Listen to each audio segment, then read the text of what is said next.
Hello दोस्तों, क्या बारिश के टाइम हमारे लंग्स या फेफड़ों में कुछ स्पेसिफिक प्रॉब्लम्स होती है? क्या बारिश हमारे लंग्स की ओवरऑल हेल्थ को कॉम्प्रोमाइज कर सकता है? क्या लंग्स की बीमारी वाले पेशेंट्स को बारिश के टाइम कुछ एक्स्ट्रा कॉशंस की आवश्यकता है? आज इस पर बात करेंगे। ज़्यादातर लोग इस बारे में डिस्कशन नहीं करते और ये शायद ही हमारे चैनल पर आपको जो मिल रहा है ये एक्सक्लूसिव कंटेंट है, मोस्टली और किसी चैनल पर नहीं मिलेगा। ज़्यादातर डॉक्टर्स भी इस बारे में आपको कोई स्पेसिफिक प्रिकॉशंस नहीं बताते हैं। आज हम आपको कुछ ऐसी बातें बताएंगे जो थोड़ी जनरलाइज भी होंगी, थोड़ी स्पेसिफिक होंगी, जानने को बहुत कुछ मिलेगा। तो चलिए शुरू करते हैं इंपॉर्टेंट वीडियो। टॉपिक पर जाने से पहले जो लोग हमारे चैनल पर नए हैं उन्हें रिक्वेस्ट करूँगा चैनल को सब्सक्राइब करें, वीडियोस को लाइक करें, शेयर करें, फॉलो करें, कमेंट करें पूरा दिन।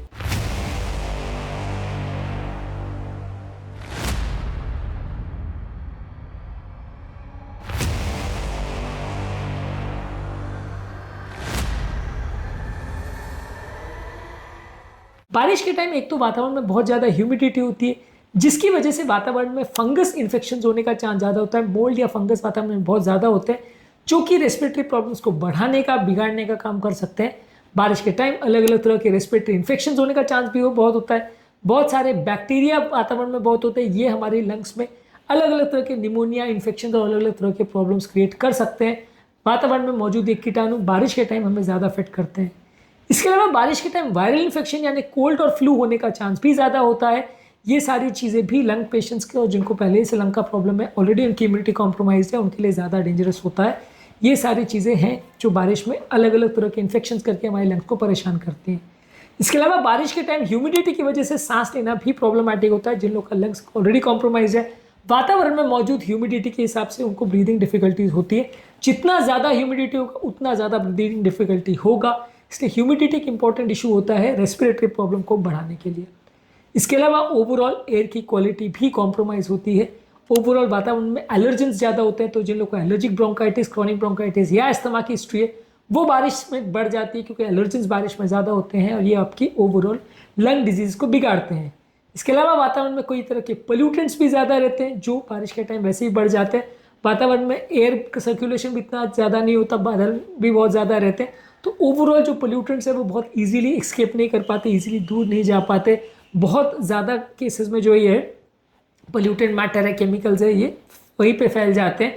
कई बार ये भी होता है कि बारिश के टाइम जो नदियों वगैरह में या कई जगह पे जो कचरा भरा हुआ होता है वो भी ओवरफ्लड होकर पूरी सड़कों पे आ जाता है या आपके एरिया में आ जाता है, तो इसकी वजह से भी कई केमिकल्स वगैरह का एक्सपोजर बॉडी में ज़्यादा होता है। ये लंग की बीमारी वाले पेशेंट्स के लिए अच्छा नहीं है।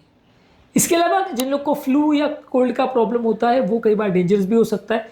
ये फ्लू और कोल्ड ज़्यादातर तो माइल्ड होता है, पर किसी को अगर ऑलरेडी अस्थमा, ब्रोंकाइटिस या लंग का डिजीज़ है तो उसमें ज़्यादा डेंजरस भी हो सकता है, उनकी हेल्थ को सडनली बिगाड़ सकता है और उनकी ओवरऑल इम्यूनिटी का अगर कॉम्प्रोमाइज़ हो तो जानलेवा भी हो सकता है। आपने कोविड के टाइम कई लोग, खासकर उम्रदराज लोगों को जान जाते देखा है। तो ये सारे प्रॉब्लम्स बारिश के टाइम होने का चांस थोड़ा ज़्यादा रहता है। इसके अलावा बारिश के टाइम आपकी फिजिकल एक्टिविटी कॉम्प्रोमाइज़ हो जाती है, आप बाहर नहीं जाते, जिसकी वजह से जो एक्सरसाइज करने से लंग्स खुलते हैं या लंग्स में सर्कुलेशन बेटर होता है, एयर सर्कुलेशन बेटर होता है, ये सारी चीज़ें कॉम्प्रोमाइज़ हो जाती है। आउटडोर एक्टिविटी कम होने से वैसे भी हमारी हेल्थ कॉम्प्रोमाइज़ होने का चांस बढ़ जाता है। इसके अलावा बारिश में आपका मेंटल हेल्थ कॉम्प्रोमाइज़ हो जाता है, यानी आपका सोशल इंटरेक्शन कम हो जाता है, लोगों से आप मिल नहीं पाते, बात नहीं कर पाते, लोगों से दूर दूर रहते हो। इसकी वजह से एंग्जाइटी और डिप्रेशन ज़्यादा होता है और इसकी वजह से हमारी ओवरऑल इम्यूनिटी कॉम्प्रोमाइज़ होती है, जिससे कई तरह के इन्फेक्शन या प्रॉब्लम्स बढ़ जाते हैं। जिन लोग को ऑलरेडी लंग्स का प्रॉब्लम है वो अपने डॉक्टर के पास नहीं जा पाते, जब फॉलोअप शेड्यूल रहते हैं उस समय बारिश हो जाती है तो नहीं जा पाते, या कभी कभी आप जाते हो तब डॉक्टर नहीं मिलता, डॉक्टर लेट हो जाते हैं, तो कई बार आपके जो रेगुलर फॉलोअप्स आप लंग्स के डॉक्टर के पास जा रहे होते हो वो कॉम्प्रोमाइज़ हो जाता है, जिसकी वजह से हमारी ओवरऑल लंग्स की हेल्थ कॉम्प्रोमाइज़ हो सकती है। कई दवाइयाँ जो आप ऑलरेडी ले रहे हो उनकी क्वालिटी कॉम्प्रोमाइज़ हो जाती है, क्योंकि सीलन की वजह से कई दवाइयाँ जो है वो ख़राब हो जाती है, उनकी क्वालिटी कॉम्प्रोमाइज़ हो जाती है। और जब ये दवाइयों को आप यूज़ करते हो तो आप तो मान के चल रहे हो कि दवा आप ले रहे हो उसका असर हो रहा होगा, लेकिन वो दवाइयाँ ख़राब हो जाती हैं, असर नहीं करती है और आपको उसकी वजह से हेल्थ प्रॉब्लम्स बढ़ जाती है। तो बारिश की वजह से बहुत सारे तरह से आपकी ओवरऑल लंग्स की कंडीशन कॉम्प्रोमाइज़ हो सकती है।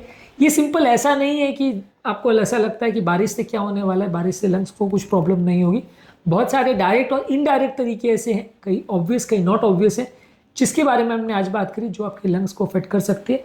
लंग्स के पेशेंट्स को बारिश के टाइम क्या क्या चीज़ों का ध्यान रखना चाहिए, इस पर हमने अलग वीडियो किया है, इसे भी ज़रूर चेकआउट करें। उम्मीद करूँगा कि आज के टॉपिक में कुछ नई बातें जानने को मिली होगी। जो लोग हमारे चैनल पर नए हैं उन्हें रिक्वेस्ट करूँगा कि चैनल को सब्सक्राइब करें, वीडियोज़ को लाइक करें, शेयर करें, फॉलो करें, कमेंट करें पूरा दिन।